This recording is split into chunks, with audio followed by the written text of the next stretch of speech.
boy, here we go. What do you mean, here we go? It's a true story.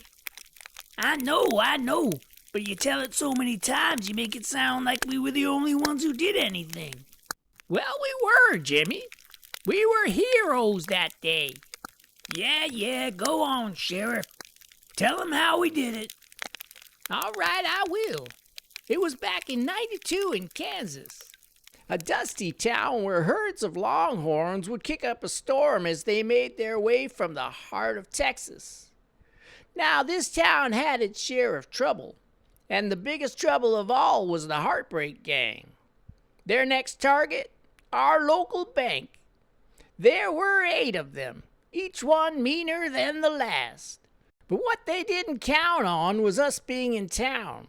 Me and Jimmy were visiting an old friend of ours, Tom Smith, who happened to be the marshal. He caught wind of the gang's plan and shared it with us. We didn't waste a minute. We got our guns, saddled our horses, and made a beeline to the bank. We knew that we had to be smart about it, so we found ourselves a good hiding spot right behind the teller's desk. It wasn't long before the sound of horses and the jingle of spurs signaled their arrival. Sure enough, as soon as they barged into the bank, guns drawn and hollering for cash, we sprang into action. Gunshots rang out, loud and clear, and for a moment the world was nothing but noise and chaos. But Jimmy and I, we held our ground. We fought hard, and before long half the gang was down, and the rest scattered like leaves in the wind. We got on our horses to see if we could pick up their trail. We were hot on their heels, determined to catch them before they could regroup. The chase led us into the rugged mountains, where the final showdown took place.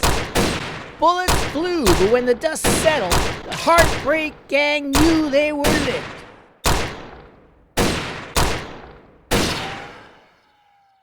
They threw down their guns and raised their hands high. We rounded them up and brought them back to town, where the law could deal with them proper. And let me tell you, the townsfolk were mighty grateful. That day, me, Jimmy, and Marshal Tom Smith became legends in that little cow town. And that's the story, folks. The end.